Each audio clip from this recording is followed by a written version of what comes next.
اچھا میں آپ سے پوچھتا ہوں، قرآن کیا کامل، مکمل اور اکمل ضابطہ حیات نہیں؟ آپ کہیں گے کیوں نہیں؟ تو پھر جب قرآن مکمل ضابطہ حیات ہے تو پھر اہل بیت کے دامن سے جڑنے کی تلقین کیوں کی گئی؟ جب قرآن کافی ہے، ہماری ضرورتوں کا کفیل ہے، ہمارے دردوں کا درماں ہے اور دکھوں کا مداوا ہے، تو پھر اہل بیت کے ساتھ جڑنے کی تلقین کیوں فرمائی گئی؟ تو آپ کی توجہ ہو تو عرض کرنا چاہوں گا، ایک ہوتا ہے علم، ایک ہوتی ہے اس کی عملی مشق، ایک ہوتی ہے تھیوری، ایک ہوتا ہے اس کا پریکٹیکل۔ اگر آپ نے اسلام کی تھیوری دیکھنی ہے تو قرآن موجود ہے، اور اگر پریکٹیکل دیکھنا ہے تو کربلا کے تپتے ہوئے ریگزار میں حسین ابن علی کا کردار موجود ہے۔ تو کہا نہ قرآن کو چھوڑنا، نہ اہل بیت نبوت کے دامن کو چھوڑنا۔ اگر کوئی پریکٹیکل چھوڑ دیتا ہے تو تھیوری سے فائدہ کیا لیا؟ اور اگر کسی نے جو ہے وہ تھیوری چھوڑ دی اور پریکٹیکل اس کا صحیح کیسے آ سکتا ہے؟ تو میں پھر وہی بات کہوں گا، انہیں مبارک ہو جن کے ایک ہاتھ میں قرآن ہے، ایک ہاتھ میں اہل بیت نبوت کا دامن ہے۔ تو کہا ان دونوں کے دامن کو نہ چھوڑنا، تم کبھی بھی گمراہ نہیں ہوگے، کامیابی اور بامرادی تمہارا مقصود ہوگا۔ اب قرآن تھیوری ہے اور اہل بیت نبوت اس کا پریکٹیکل ہے۔ پورا قرآن کھول کے دیکھیے، آپ کو ایسا ہی نظر آئے گا، لیکن صرف ایک کہانی آپ کے سامنے رکھتا ہوں۔ تھیوری دیکھیے، وَلَنَبْلُوَنَّكُمْ بِشَيْءٍ مِّنَ الْخَوْفِ وَالْجُوعِ وَنَقْصٍ مِّنَ الْأَمْوَالِ وَالْأَنفُسِ وَالثَّمَرَاتِ وَبَشِّرِ الصَّابِرِينَ۔ یہ تھیوری بتائی گئی۔ ہم بندوں کو آزماتے ہیں، امتحان لیتے ہیں، بھوک سے، پیاس سے، جانوں مالوں کے ضیاع سے، پھلوں کے لوٹ لینے سے ہم بندوں کے امتحان لیتے ہیں، لیکن میرے ہیں جو اس کے باوجود بھی صبر کر کے دکھاتے ہیں، اور کائنات کی تاریخ اس پہ گواہ ہے۔ اللہ نے بندوں سے امتحان لیے، بھوک کا امتحان لیا، پیاس کا امتحان لیا، مالوں کے ضیاع کا امتحان لیا، جانوں کے ضیاع کا امتحان لیا۔ اس نے پھلوں کو ختم کر کے زندگی کی کمائی اچک لی، اور اس طرح بندوں کے امتحان لیے۔ تو امتحان تو یہ دنیا کا ضابطہ ہے، لیکن آپ تاریخ پڑھ لیں، آپ کو یہ بکھرے ہوئے امتحان نظر آئیں گے۔ کسی سے بھوک کا امتحان لیا، امام رازی نے لکھا مکے سے لے کر طائف تک 70 ایسے نبیوں کی قبریں ہیں جن کی وفات صرف بھوک کی وجہ سے ہوئی ہے۔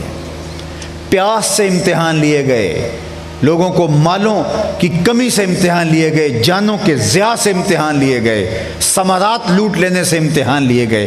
تو یہ امتحان اللہ نے بندوں کے لیے ہیں۔ کسی سے بھوک کا امتحان لیا، کسی سے پیاس کا امتحان لیا، کسی کو غربت کی چکی میں پیسا۔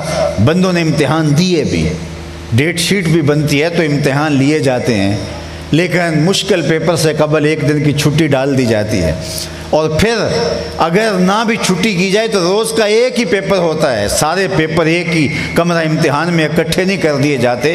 ایسا تو ہو تو طالب علم احتجاج کریں کہ یہ بہت سخت ڈیٹ شیٹ بن گئی ہے، لیکن تاریخ کا یہ انوکھا باب ہے کہ ساری کائنات میں یہ امتحان لوگوں سے لیے گئے، لیکن الگ الگ کر کے لیے گئے، ڈیٹ شیٹیں مرتب ہوتی رہی۔ لیکن کربلا کا یہ پہلا واقعہ ہے، سارے امتحان ایک ہی کمرہ امتحان میں لیے گئے، بھوک بھی، پیاس بھی، مالوں، جانوں اور اولاد کا ضیاع، سارے ایک ہی کمرہ امتحان میں امتحان لیے گئے۔ اور پاس مارک جو ہے وہ 33% نہیں، کہا تمہیں نمبر بھی 100% ہی لینے پڑیں گے۔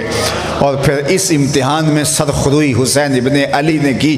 زمانے نے دیکھا کہ 6 ماہ کا سر ہاتھوں میں تڑپ کے ٹھنڈا ہو رہا ہے، لیکن حسین ابن علی خون آسمان کی طرف اچھالتے کہتے ہیں مالک حسین کی یہ قربانی قبول کر لے۔ کبھی 18 سال کے بیٹے کی لاش کندھوں پہ اٹھا کے خیموں تک لاتے ہیں، اور خیموں کے قریب لٹا کے بولتے ہیں اللہ حسین کی یہ قربانی بھی قبول کر لے۔ کبھی بھائی کے کٹے ہوئے بازو اٹھا کے لا رہے ہیں، کبھی بھائیوں، بھتیجوں اور بھانجوں کی لاشیں اٹھا کے لا رہے ہیں۔ یہ تماشا لبے بام نہیں تھا۔ اتنے دکھ اور اتنی مصیبتیں تو کو ہمالیہ پہ گر جائیں تو ان کا پتا بھی پانی ہو جائے، لیکن یہ کس عظیمت کے ساتھ میدان عمل میں موجود ہیں۔ مجھے بتاؤ، ایک آدمی 2-3 فرلانگ بھاگ کر کے کسی مشکل میں جائے اور پھر واپس آئے، پھر جائے واپس آئے، تو 2-3-4 چکروں کے بعد اس کو چکر آنا شروع ہو جائیں گے۔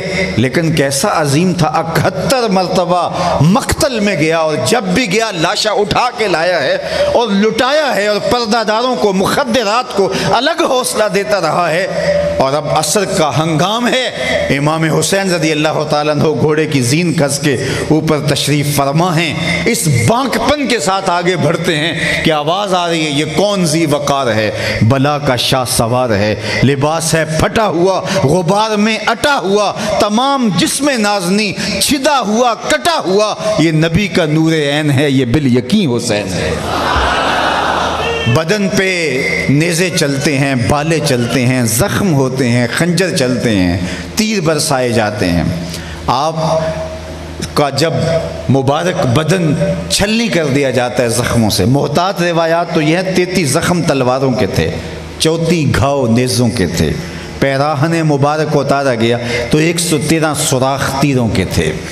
لیکن اس حالت میں جب گھوڑے کی زین سے فرش زمین پر آئے، کیسا صبر تھا، پیشانی سجدے میں رکھ دی اور بارگاہ عزدی میں عرض گزار ہوئے، اللہم رضن بقضائک و صبرن علی بلائک تسلیما لامرک سبحان ربی العالی۔ مالک سارے دکھ جھیل کے پھر بھی راضی ہوں، بچے لٹ گئے، کٹ گئے، بھائی کے بکھرے ہوئے اعضاء پڑے ہیں، پھر بھی راضی ہوں۔ مالک تکلیفیں آئیں، پانی بند ہوا، مخدرات کے پردے کا خیال الگ ستا رہا ہے، مالک میں پھر بھی تیری رضا پہ راضی ہوں۔ مالک میں تو راضی ہوں، تو بھی بتا، تو بھی حسین پہ راضی ہوا ہے یا نہیں ہوا ہے؟ ادھر سے آواز آ رہی ہے، اس پیاسے پر علی شیر خدا کو ناز ہے، اس نواسے پر محمد مصطفیٰ کو ناز ہے۔ اوروں نے بھی سجدے کیے پر اس کا عجب انداز ہے، اس نے وہ سجدہ کیا جس پر خدا کو ناز۔ اپنے سارے سجدے رکھو پلڑے میں، جنوں انس کے سارے سجدے رکھو پلڑے میں، اور ایک پلڑے میں سجدہ حسین رکھ دو، تمہارے سجدے تو سجدے کی زکوٰۃ بھی نہیں بنیں گے۔ اللہ اکبر، وہ سجدہ کیا امام حسین رضی اللہ تعالیٰ عنہ نے۔ دست قاتل نے سر حسین تب کاٹا جب سجدے میں جھکا ہوا تھا۔ کوئی لاؤ تو صحیح عظیمت کی ایسی انوکھی داستان رقم کرنے والا۔ تو اگر تھیوری ہے وَلَنَبْلُوَنَّكُمْ بِشَيْءٍ مِّنَ الْخَوْفِ وَالْجُوعِ وَنَقْصٍ مِّنَ الْأَمْوَالِ وَالْأَنفُسِ وَالثَّمَرَاتِ وَبَشِّرِ الصَّابِرِينَ، اور اگر اس کا پریکٹیکل دیکھنا ہے تو تمہیں کربلا میں آنا پڑے گا۔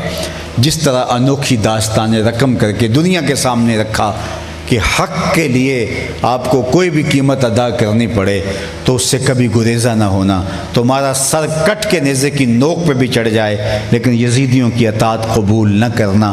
میں اور آپ دیکھیں کیا آج ہمارے عمل، ہمارے رویے، ہمارا طرز معاشرت یزید کی قربت میں ہے یا امام حسین کی قربت میں ہے؟ جو برائیاں، جو اخلاق رذیلہ اور جو کردار بد یزید کا تھا، کیا میں اور آپ اس کردار کے حامل ہیں یا اس کردار کے حامل ہے جو کردار ہمیں حسین ابن علی نے دیا؟ ہم لوگ بات حسین ابن علی کی کرتے ہیں لیکن قدم قدم پہ ہمارے رویے یزیدی ہوتے ہیں۔ آئیے میں اور آپ آج کے اس اجتماع کے اندر یہ عزم کر کے اٹھیں کہ ہم اپنے آپ کو حضرت امام حسین کے نقوش پا سے نور بخشیں گے اور ان کے طریق کے مطابق زندگی بسر کرنے کا اعادہ کر کے یہاں سے رخصت ہوں گے۔ ورنہ ہم نام حسین ابن علی کا لیں، نعرے نام حسین ابن علی کے لیں، لیکن کرتوت اور لچھن سارے ہمارے یزید والے ہوں۔ یزید سے انکار بیعت کیا تو یہی کہا وہ یزید ابن المعاویہ فاسقن فاجر قاتل النفس مولن بالفسق شارب الخمر۔ یزید شراب پیتا ہے، یزید مسلمانوں کا قاتل ہے، یزید فاسق ہے، یزید فاجر ہے، یزید کھلے بندوں گناہ کرتا ہے، دلیری سے اسے کوئی فکر نہیں ہے۔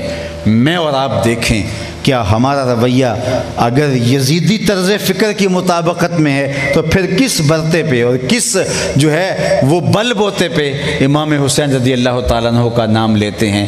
کیا ہم پھر حرف حرف منافقانہ رویہ تو اختیار نہیں کیے ہوئے؟ مجھے اور آپ کو دیکھنا ہوگا، غور